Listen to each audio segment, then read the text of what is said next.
Man, okay, this is going to be an exciting one. VortiX coming out of Mongols has been quite the thorn in people's side, it has got to be said. We watched him actually in this matchup against, I believe it was the Muslim last weekend, where he completely caught Dimu off guard and punished him for the TC boom. Want to see if VortiX shows similar aggression. I think this is actually a pretty crafty Civ choice against the bastards who are infamous for their greed.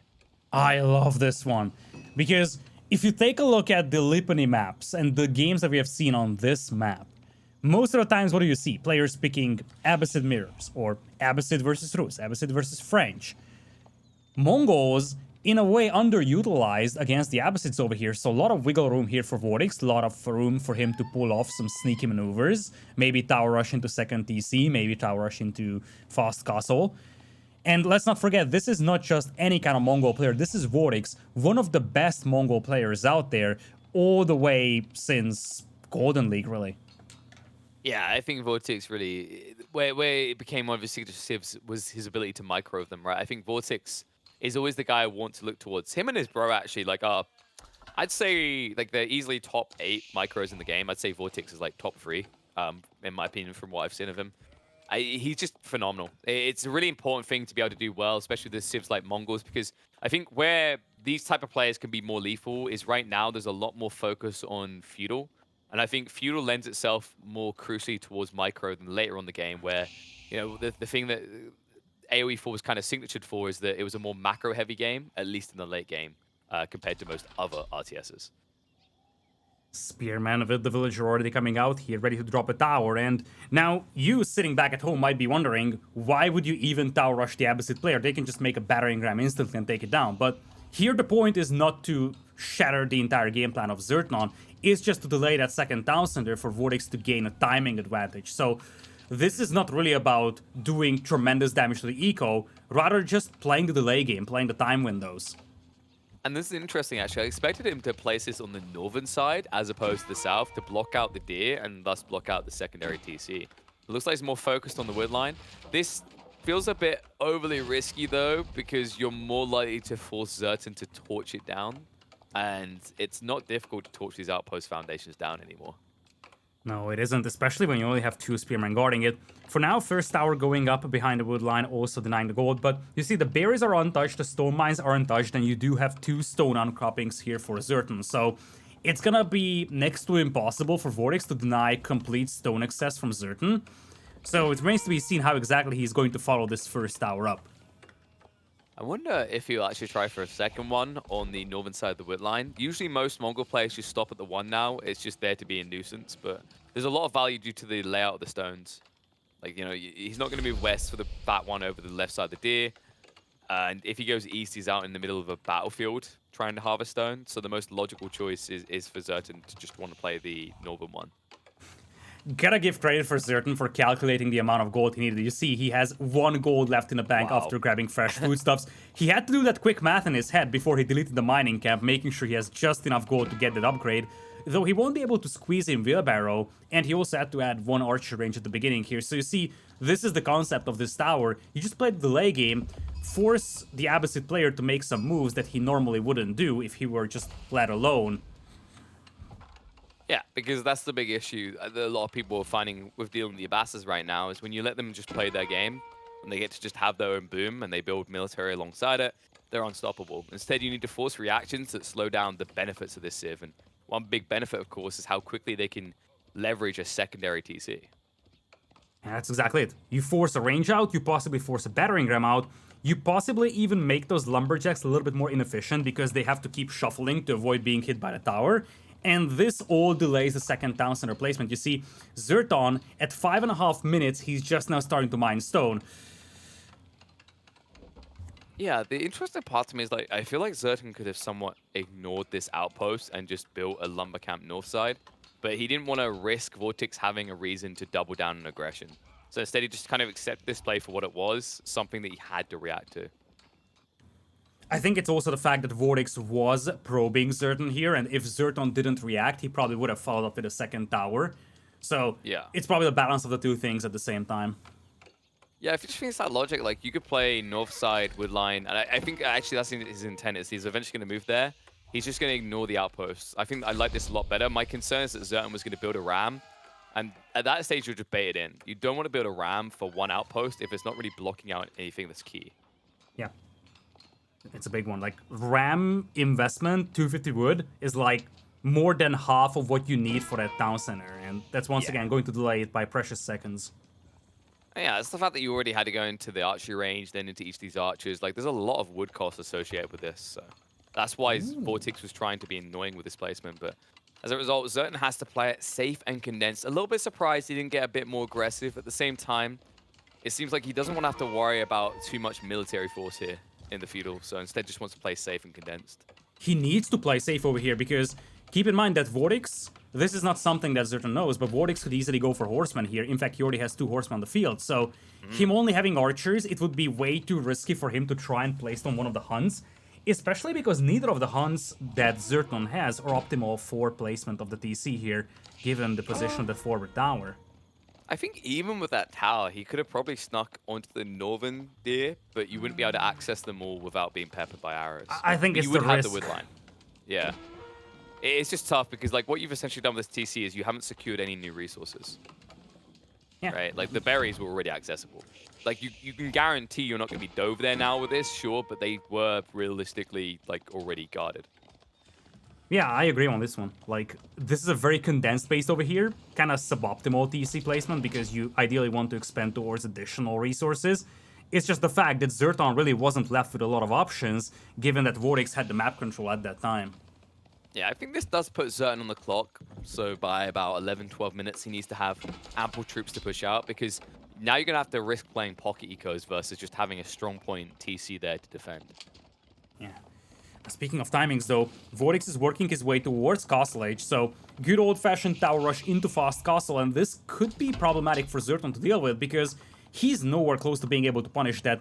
Only has 3 spearmen, 3 archers. He can't just make a push happen in the next 1 or 2 minutes to punish a Castle Age. And he's going in the double stable now, so the Lancers are going to get some premium value, and you can see VortiX is saving up for the double production of double Lancer. Should have it in a comfortable timing. Looks like he's even layering himself with the blacksmith, so some flexibility if he needs it down the line. But Pash is also set up, which means that VortiX isn't going to run out of resources anytime soon. Means this isn't going to be a dire rush at the beginning of the Castle Age. He will have scalability. And as long as that tower is out there, it's also something that's threatening the lumberjacks of ZertoN, so he needs to keep paying attention to those guys. He can't afford to lose them.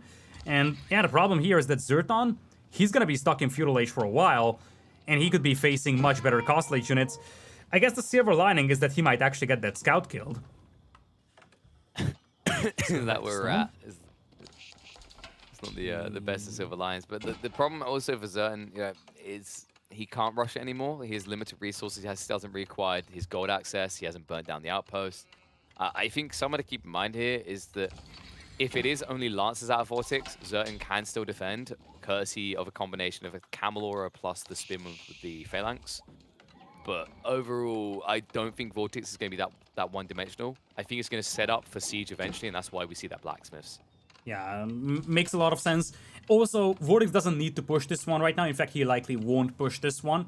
He just wants to control the map, and he plays that very old-fashioned Mongol, that tower rush into fast castle, pick up the relics, and then go for the second town center yourself. So he doesn't want to do any damage to ZertoN right now. He's just more than happy offsetting the villager difference by getting the relics. Of course, ZertoN, choosing to go for more villagers here, is setting up for a third TC. Really needs an ideal location, though, which is why he's torching down this outpost. It should be an extension onto the deer in the woodline north. So if you can take a risk going elsewhere. Yeah, I think that's a pretty obvious spot in need. Especially because his first woodline is already being depleted, so might as well have to secure a second one. And this is a wake-up call as well for VortiX, because he sees larger and larger numbers here for ZertoN, so he needs to be careful, needs to respect those armies. One cool thing you can do when you're a Mongol player like this and you see those numbers, though, you just get a few man-at-arms, and it looks like he's already doing that. It's just impossible for ZertoN to really kill the MAA at this stage. If you have like 20 spears and Phalanx, sure, but he's nowhere near that point in the game, and yeah. I doubt he'll want to escalate to that count anyway. Yeah, the problem... Ooh, look at the villagers. Look at the villagers on those berries, KP. As you said, ZertoN was on a timer. Yeah, he hit it just the right time, but he went greedy. Very greedy here. He should be somewhat protected, considering that VortiX just doesn't have the numbers right now. but I am concerned a critical fight is going to be forced around 14 minutes. And because VortiX is massing men at arms, he could come out ahead. Yeah, and VortiX should know that ZertoN is limited on food. Just a couple of seconds ago, you had like 25 villagers on a single berry bush. So a lot of opportunities open up here for VortiX for food denial. And I'm wondering how ZertoN wants to respond to this because he can't rush castle anymore. He's nowhere near. Even if he was, it's 2 extra minutes it's going to take. In that time, VortiX could have 15 men at arms and he could easily be building the first siege. The time being, he's just going to start chipping away with the Lancers moving in. And considering how stretched ZertoN is and in need of resources he is, there is going to be exposed pocket ecos for these Lancers to exploit. Yeah, ZertoN has the numbers advantage. The problem is that he might just be forced to defend because VortiX can easily chip away 1 or 2 Lancers and just dive in, pick up villagers, and force ZertoN to keep forces back at home to deal with those. And that's concerning when you consider VortiX is going for that build you mentioned. He's going into the monks, double producing them in fact, so he wants you to stay in your base so you can take away all those vital resources. Yeah, indeed, and he's likely going to follow the top with a second TC. Indeed, look at the wood count come in for VortiX, and he's down by almost 20 villagers, but he's also forcing quite a lot of idle time here with those Lancers, and most importantly, the relics will offset that initial villager difference. Yep, not to mention step readout, the extra gathering, of course, doesn't really compare to the overall power of the HR of the Basses, rather having the 15% gathering rate in every resource, but still, something. Yeah, it's honest work in this situation. Right now, honestly, the work that these men at arms are doing, it's idling military, it's frustrating eco, occasionally killing eco as well, and just not dying. Yeah, that's it, right? Like, and funnily enough, ZertoN even has a decent unit to deal with those, the Camel Archer, which has way better armor-piercing power than most Feudal Age units. It's just the fact that those mat arms are so tanky and they can trade very efficiently here, taking down a lot of pricey horsemen. I do like this detail coming out from ZertoN though. He's going into textiles, incredibly valuable against men at arms. These are not quick killers. They can't stick on top of targets, so gives you a lot more leeway with how you position your villager force. Even against Lancers, to be honest. Like, at this point, you're the defender, you really want to keep your eco advantage, so might as well go for textiles. It's not a super expensive technology, and it easily could save dozens of lives when it comes to your villagers. Yes, the army size for VortiX not looking too impressive, but keep in mind he is starting to pick up those relics, so was willing to throw away some troops like this. In fairness, ZertoN hasn't really escalated himself. Only at 22 military pop cap. He's looking towards castle. The timing should mean that VortiX will be up at 4 relics by the time ZertoN arrives. Just a case of whether he can still maintain mid-map aggression. And ZertoN also is getting a little bit scary with the camel investment here. You mentioned their high base damage. When they get upgraded, my lordy, do they strike hard. Yeah, in the long run, increasing those Camel Archers nice and consistently is a massive advantage, actually. Might even get the Khan killed. Chad, get ready to say GG. Khan. Nah, he's fine. Is he? He's that coward who like leaves the battlefield, lets all his troops die. He's like, I must not die. In the end. Man towns will be left behind though, so a couple of nice pickups here for ZertoN. As you said, the concern here for VortiX is that those Camel Archers, once you get those later game upgrades, they are a scary unit to deal with. And if you think about it, it's an extremely powerful unit. Very population efficient, high damage output, not even costing you gold. The only problem that you have when it comes to Camel Archers is that it takes a lot of time to train, but if you can build up your numbers over time, you're gonna have a very formidable force at your disposal at like minute 22 or so. The only concern for him right now is he hasn't completed the walling yet, so these Lancers are still wiggling in. Once that's done, that's when this gets a little bit dicey for VortiX. The Camel Archers are gonna be difficult to answer. We have to consider the Zoomy Boy factor down the line when you increase their movement speed further. Means even with Yam movement speed, VortiX will struggle to react quick enough.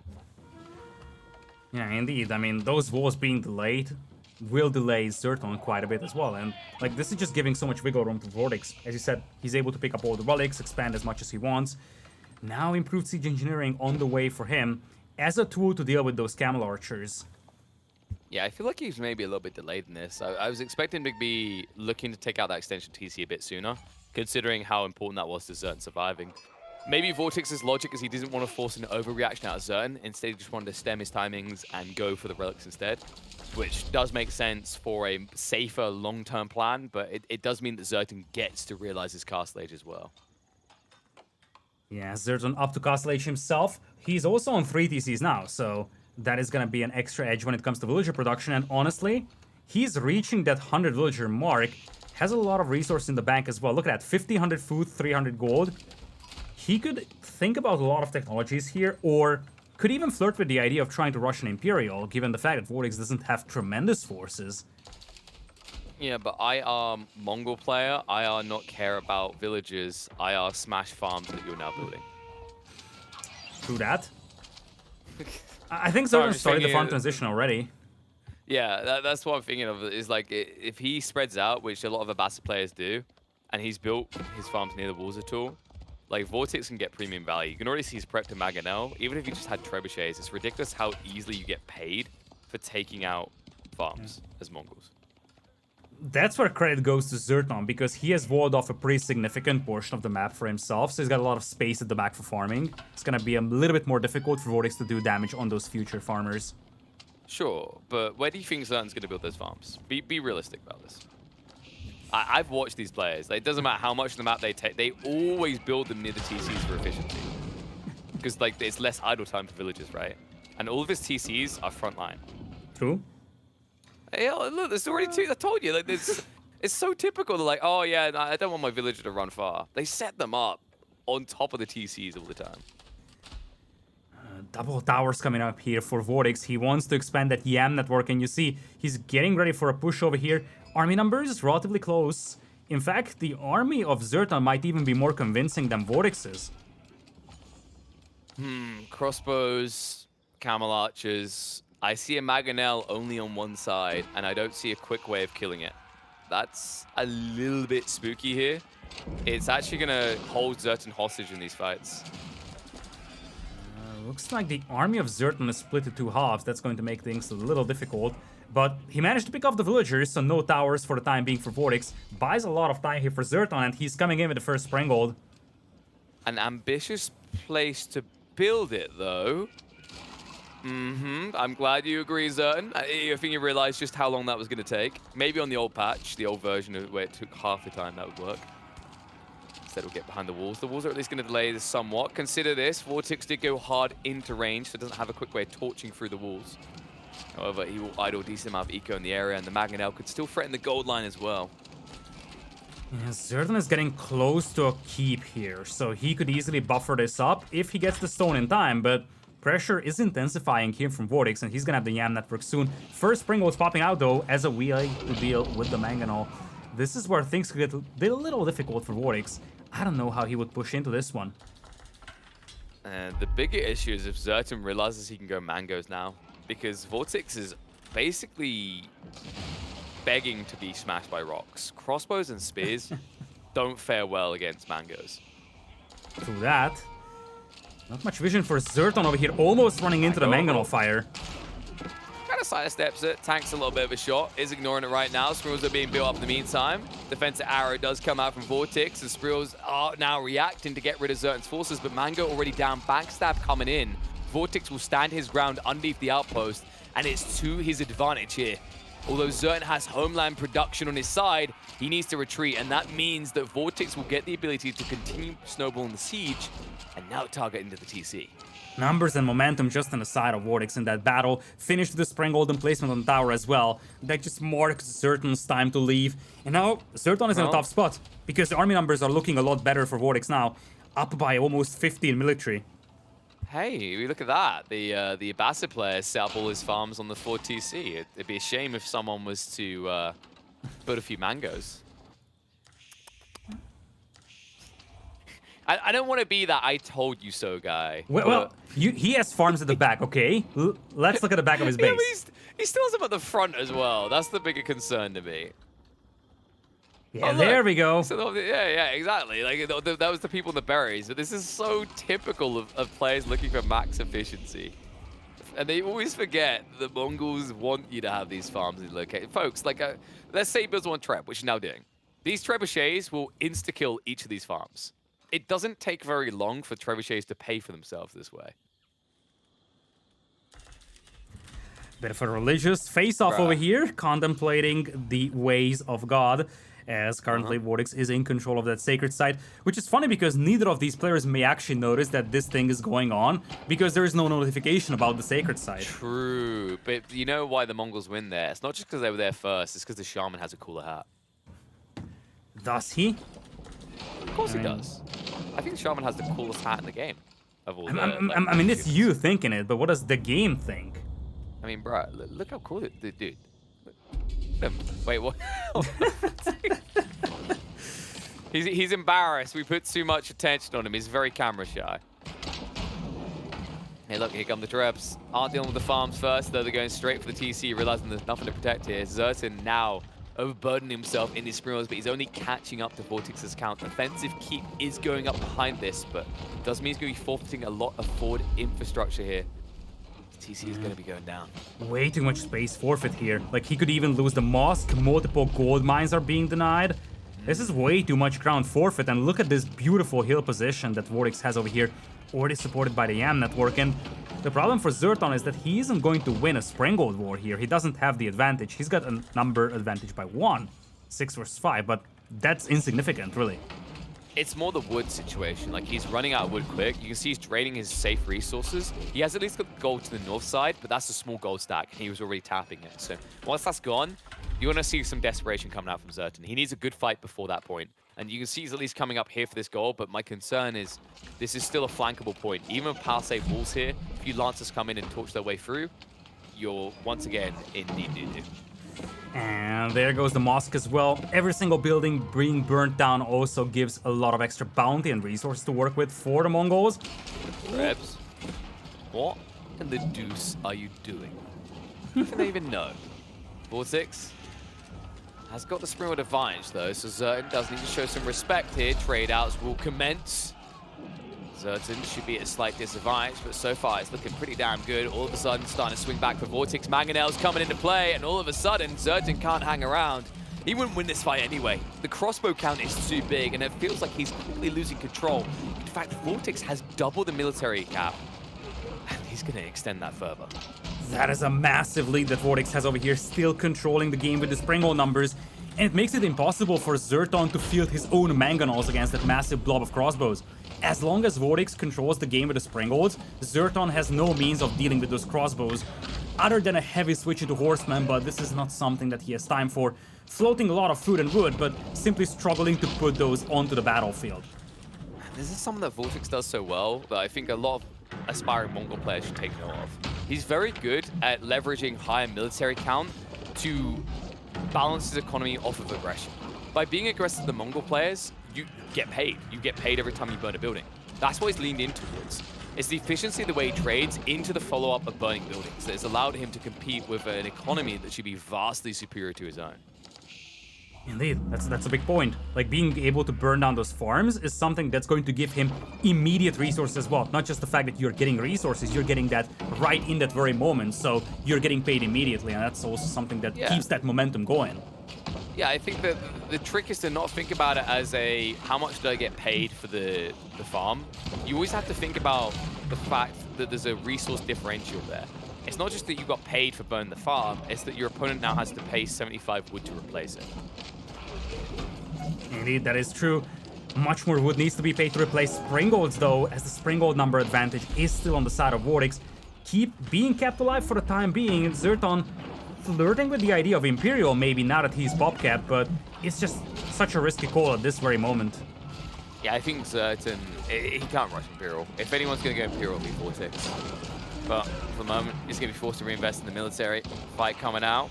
Camel Archer's diving in. Crossbow count just so damn high though, and the trebuchets still not being addressed. Means the keep is costing ZertoN dearly in idle time for villagers as well as stone to be paid. He has to keep buying stone. Oh. This is the problem, right? At the end of these fights, I just feel like VortiX isn't going anywhere. Each time you trade out siege, but the trebuchets remain. That's the big problem. And VortiX, he can just keep that momentum going. What was that? Why? What? What were those villagers doing? Why are they over on that tree? How did they get there? Oh, God. It's all falling apart. Oh, yeah. Okay, he realized that. Seriously, the fact that they went one tree to another tree to end up that far away, though, has to... Oh. I guess ZertoN was just distracted over here, and he needs to be distracted by this because this is a fight that is a matter of life and death for him. He needs to keep this keep alive, still trying to take down those Springles, but he's constantly facing larger numbers from VortiX when it comes to Springles. We have to remember ZertoN needs a win in this series. He needs to take out VortiX and then go through and take someone out tomorrow. Stand a chance of taking away that second spot from Hart, who at this rate would just end up still qualifying if someone doesn't outdo him. With so many talented players who are already qualified still in contention in this weekly is difficult. ZertoN won't be fixated on that, he'll be fixated on this threat right now. This threat that is teching up into Imperial VortiX, still looking like it's helping the numbers. Horseman coming out, Mango's only forced to fall back, but the outpost spam is a bigger problem that's amassing. Crossbows are unfazed and untouched, and after that tech up comes out, ZertoN is going to be hard on the clock. Indeed, the Springle Tower's out here just wiping out most of the cavalry, and you see all the forces that have fallen from ZertoN yielded nothing to him. Still, the crossbows are standing strong. VortiX is up to 53 of those, barely losing any in the previous engagement. He just needs Mangoes, and he's got 5 Springles and no Mangonels. Look at VortiX's comp. He doesn't have a single anti-siege yet. I just feel like ZertoN, it must be a lack of vision here. We have to remember we have God vision. He probably doesn't see that there's no new Springles being built up. So his friend, but give a little bit too much credence over to VortiX, and as a result, VortiX is reaping the rewards. He's reaping the rewards big time, once again burning down houses as well. Finally some Springles make it to the battlefield for ZertoN, finishing off the trebuchets, but now he's facing a different problem. He simply has left no room to make those mangonels. In fact, he's being overrun. You say that, he's got so much gold and wood, he's just not using it. He's building everything but. Finally, doesn't have the Mangonel's time, been right? queued up. I mean, it feels like he has had the time, he just chose not to. I think he got sucked into the whirlpool that was the VortiX madness. Sucked into the vortex, if you will. But it was the wrong choice here. And now he'll just get wiped out by crossbows alone. GG gets called. VortiX looked like he should have been punished for those crossbows, but ZertoN never able to get to the answer. And such a relentless game here by VortiX, really. Played a very old school Mongol build here. Just the good old-fashioned tower rush into Castle Age and then Relics, but the way that he was able to leverage that forward was stellar. He always had the numbers advantage with the Springles and never let ZertoN add any of his own siege to take down the towers with, or to take down the crossbow blob with, and ultimately 50 crossbows just dominated the battlefield, giving one victory for VortiX over here, taking the lead in this best of 3. I think genuinely ZertoN just got kind of sucked into the whirlpool. He kind of went into autopilot mode, if you will. Like, oh, I've been building Springles, I'll build more Springles. It's very tough in those moments. Like, when you're being forced to react every time in these fights, it's very difficult to remember that you have a transition ahead of you. But had ZertoN realized that Mangonels were feasible there, 2 Mangonels could have wiped out VortiX's army. Fighting to secure himself a spot tomorrow in the quarterfinals, and if he can win that, he's going to remove Hut from the second place position in weekly points and get himself a ticket to Heidelberg. So stakes are really high here for ZertoN, but he's down 1 game, and it is match point for VortiX. Zerty have to recover it here. Let's see if he can do it as we hop into Holy Island for an English mirror matchup. Of course, VortiX will be playing as the blue, ZertoN as the red English. And what I'm looking for straight away is, yep, there it is. VortiX knows this matchup. He knows what it requires. No hesitation, straight into the racks. Oh, gotta love that good old-fashioned Dark Age warfare. Not something that you see every day when it comes to the English, but this map in particular, this is something that features a very common use of man-at-arms. In fact, this is one of those matchups where the early game is actually very reminiscent to something like a Mongol mirror on Kawasan. It's not just the fact that you are spamming units into one another, but you're spamming them in large quantities in Dark Age. On Kawasan, you will be seeing Mongol spearmen being spammed into one another. Here, it's gotta be the Dark Age man-at-arms.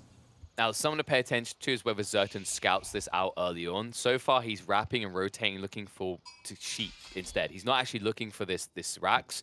This is detrimental to his gameplay, especially if he preps the docks, which he already is. I hope he gets eyes on, but it looks like he's going to be running up coast first to see if his opponent is going docks. By the time he realizes this, he might actually complete the dock himself. Yeah, indeed. Oh, He's no. yet to scout the barracks. He's going to run past it. Oh. Okay, he beelines in. You need to react now. You need to. I don't think you can go dock here. It's He's so going to difficult. commit, though. Yeah, he's Yeah, gonna because stick you got an this. idle villager, right? Like, if you don't complete the dock, now you're running a villager back, you've idled, wasted time, and he'll still probably die. So it's kind of one of those screwed if you do, screwed if you don't situations. Yeah, like you have to get something out of that villager, otherwise you're just falling behind so much. Remember, this is a mirror matchup, so you really can't afford to just have a villager wander around for 25-30 seconds at the beginning of the game. 2 more villagers being bought here to try and save this lady, but first Matar is already on the way, and this is a tough defense here for ZertoN. Might even end up losing the villager. Yeah, I think you can dive and kill him off in time. I don't think there's enough villagers on the sheep to insta-kill the scouts off. So he'll probably dive in for the final strike. And he should get out in time. Yeah, but Easy piece. honestly... yeah, he's gonna get away. No, no, no. He tried to build the walls up. That one man at arms, though. The boy at arms who refuses to move. And now the scouts arrive. This is going to give you an even better chance to just delay the walls. Oh, ZertoN doesn't realize it. That scout was one hit. He missed the opportunity. He'll turn around for him now. He will bring him down, but the second boy at arms arrives, and VortiX is standing his ground, so they won't be able to push him out of this. We'll keep access, but I'll do so. He might be able to snipe down 2 more villagers here. Oh, this is so painful here for ZertoN. Has to invest into those walls. Might even be unable to complete those villagers falling back. Oh, And this now, is a disaster. boys, get your torches out. It's party time. Oi, oi, oi, and now VortiX. Like, VortiX probably gonna go up to maybe 5 men at arms, possibly 6, and then go for his second dock, for his own dock. At which point, ZertoN is going to be flatlying because he won't have any fishing eco anymore. You can see one of the big issues when you invest into fishing is you heavily delay your feudal timing, right? For benefits down the line. It means ZertoN's just going to have dead economy. True, though VortiX also had to invest a lot into those men-at-arms, and his eco is also not spectacular, so it's not like VortiX is gonna beat him to feudal age by a massive margin. The bigger concern is that your entire early game plan falls apart, because now you will have men-at-arms roaming the map. So, for example, ZertoN had to drop a defensive tower on his gold mine to protect it. He might even need to protect the lumberjacks at one point, and those men-at-arms will just be a pain in the rear. Yes, so the difference here is these men-at-arms, while you can say that the VortiX has delayed his feudal as well, this investment into fishing, this dock, all this is going to disappear for ZertoN. It's going to have 0 value in the game. Whereas the men-at-arms, although they can be awkward to try and find value in feudal and beyond until back up in castle, they still are going to be present. They are going to be a threat. They are going to do things. And something they're going to do in this game is continue to block ZertoN from going back onto water. Yeah, it's a big point indeed. As you said, the difference here is that ZertoN's investment is now going down the drain. Not just the 2 fishing ships, not just the dock, but even the walls that he has invested into. Whereas for those men-at-arms, you can still use them to something at some point. With all of this said and done though, ZertoN looks like he's gonna have a much faster feudal age than VortiX. Yeah, so VortiX, I'm wondering where the resources went. He's now going for the dock. Feels like he should have actually stockpiled more resources. He might have had a gap on the sheep. I don't know if he switched over onto berries per se. Or maybe there was a delay on the scout bringing back sheep. It does feel like he's killing his own wait, he's killing his own sheep right next to the enemy base. Was this a misclick? Kind of feels like it. I think so. It must have been. Bit weird. Anyway, men-at-arms are going to dive in. There's not enough here to torch down an outpost, though. You can see how much this stings. His early men-at-arms don't have the best ranged armor, at least not against static defenses. Nah, not at all. Like, at this point, as you said, this is all about the dog denial here, and also, for the time being, keeping his own dog alive, and it's likely is gonna be just a spread out from the men-at-arms on the shoreline. Longbows, given how little Pierce Armor men-at-arms have in Dark Age, they can pick them apart, so they won't be useful as frontline units. It's more about, as you said, deny the dock from ZertoN and allow VortiX to build up an eco lead based on that.